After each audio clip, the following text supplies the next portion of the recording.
Henry Wadsworth Longfellow was a poet and educator that lived in the 1800s. Born 1807, died 1882. Well known for a lot of his writings, Paul Revere's Ride, Evangeline, Hiawatha. He translated Dante's Divine Comedy into English. In 1861, his wife dies in a tragic fire in their home. Longfellow tried to rescue her, and he was burned so badly that he wasn't even able to attend the funeral. A couple of years later, he finds out that his son, who's fighting in the Civil War, has been killed in action.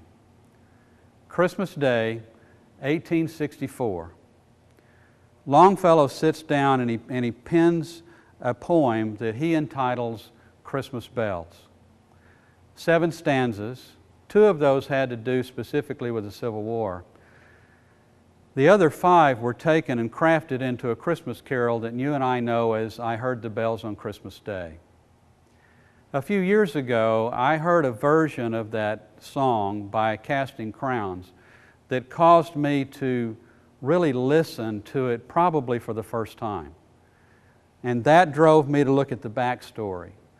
And when I understood what Longfellow must have been going through at a time of incredible difficulty and pain and despair, and a time in our world and where it's being torn apart by civil war. In the midst of all of that difficulty and despair, he writes a poem about faith and hope and peace.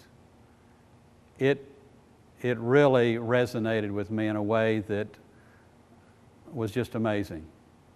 I invite you to listen to the song, I Heard the Bells on Christmas Day, and perhaps listen to it and hear it for the very first time.